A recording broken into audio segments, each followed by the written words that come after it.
Selamat siang para netizen dimanapun kita berada, salam inspirasi bagi kita semua. Ya, di balik tuntutan Hasto, yang kemudian tuntutan Hasto divonis begitu kan ya, ada serangan balik dari Hasto, bikin Jokowi ya kalang kabut begitu kan. Artinya apa? Artinya di balik jeruji begitu kan ya, di balik jeruji Hasto ini membongkar ya bagaimana soal file-file yang dulu, bagaimana soal perjalanan dan perjalanan Jokowi begitu kan. Sehingga Hasto mengatakan bahwa akibat Jokowi ya salah urus negara berdampak ke pemerintahan Prabowo. ini nampaknya ada nuansa-nuansa balas dendam begitu kan ya. Ternyata sekjen dari PDIP ini sampai hari ini masih belum diganti ya, saking Ibu Megawati cinta kepada Hasto. Tapi perlu diingat bahwa nampaknya Jokowi sudah mulai gelisah. Jokowi sudah mulai gelisah. Kenapa Bang kok sudah mulai gelisah? Karena apa? Ya, usut dugaan ijazah palsu sudah menggema. Ahli forensik sudah turun tangan. Bagaimana lagi Ibu Megawati bertemu dengan Prabowo? Ini kan seorang Jokowi ya bisa saja panik begitu kan. Bisa saja panik ini. Artinya apa? Artinya sekarang ini Jokowi sudah ada kemarahan yang memuncak. Bahkan ingin melawan dugaan yang mengganggu soal dugaan ijazah palsu. Dia mengumpulkan ahli hukum ya untuk melawan mereka. Kabarnya begitu. Tapi kita tunggu saja. Kabarnya tanggal 15 ini aktivis akan menggeruduk UGM untuk mempertanyakan ijazah Jokowi. Nah, ini akan semakin menarik begitu kan. Di balik Hasto, di balik jeruji besi Hasto nampaknya juga membongkar ya satu demi persatu. Satu ya akan membongkar bagaimana dugaan-dugaan yang akan muncul. Akankah Hasto ini akan memperkuat data-data soal ijazah Jokowi? Kita tunggu saja ya. Ini menarik. Ada kesulitan ekonomi. Ya Hasto mengatakan ya kesulitan ekonomi di era Prabowo karena Jokowi salah urus. Salah urus. Ini menandakan banyak yang ingin mengadili seorang Jokowi dan bahkan ini menggema begitu kan ya sampai hari ini. Jadi pendukung-pendukung Jokowi dan para buzzer-buzzer mereka ya kabarnya sudah mulai down. Kabarnya sudah mulai menyerang Prabowo. Kabarnya begitu. Tapi inilah yang terjadi begitu kan. Maka kemudian ya orang-orang seperti Hasto ini akan bernyanyi bos di situ di ruangan ya di jeruji besi di situ akan bernyanyi, akan mengungkapkan fakta-fakta dan realita di situ begitu ya. Dan bahkan tidak hanya itu, komentar-komentar netizen banyak yang mengatakan bahwa kesalahan itu berawal dari kalian memajukan dia jadi calon presiden. Gibran menjadi wali kota Solo, lalu kemudian menjadi wakil presiden, lalu kemudian seorang Jokowi menjadi presiden dan sebagainya. Inilah yang kemudian disalahkan. Artinya kan partai itu kan mencari titik temu sebenarnya. Tapi semuanya kembali kepada orangnya. Jadi artinya apa? Artinya pertarungan politik sekarang ini antara Jokowi dan Hasto dan PDIP Megawati, Jokowi sudah mulai kalang kabut. Sudah arahnya Jokowi sudah mulai kemana-mana begitu kan ya. Sehingga apa? Sehingga di lingkaran istana orang-orang Jokowi di situ begitu kan sudah mulai agak gelisah. Makanya tidak heran ketika ada Menteri KKP datang begitu kan ya mengatakan bahwa wah saya mau ke bos saya. Siapa mereka? Ya kalau bukan Jokowi siapa begitu.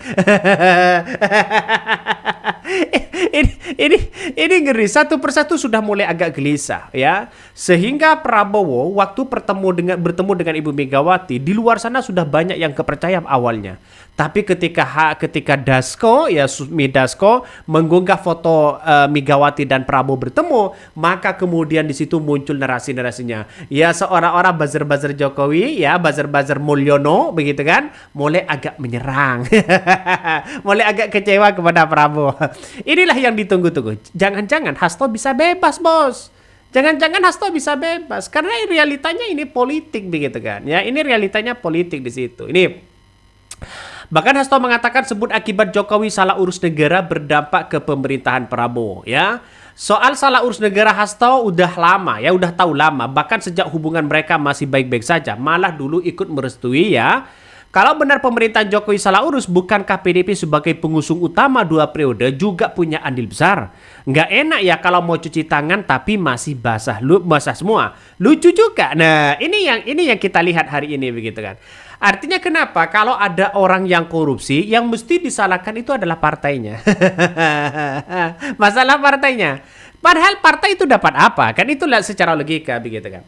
Orang-orang yang korupsi di partai karena adalah partai sebagai mesin politik, sebagai kendaraan politik ya, tidak semestinya menyalahkan partai. Yang justru disalahkan itu adalah sebuah etika dalam dirinya, sebuah karakter dalam dirinya.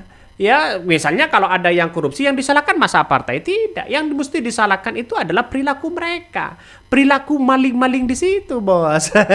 Secara logika kan itu. Jadi kalau setiap ada yang korupsi, setiap ada yang ngusung itu disalahkan, ini kan mestinya tidak seperti itu. Karena partai itu adalah milik kita bersama. Kan itu setidaknya begitu kan ya. Makanya Jokowi ini sudah mulai diambang kepanikan ya. Para pendukung-pendukung mereka sudah mulai pudar. Terus kemudian di lingkaran istana orang-orang mereka sudah mulai agak gelisah. Terus kemudian ditambah lagi soal dugaan ijazah palsu yang diungkit lagi, yang dipertanyakan lagi hari ini. Ditambah lagi dengan proyek-proyek mereka dipangkas ya efisiensinya. Sehingga apa? Sehingga apa kepentingan mereka begitu?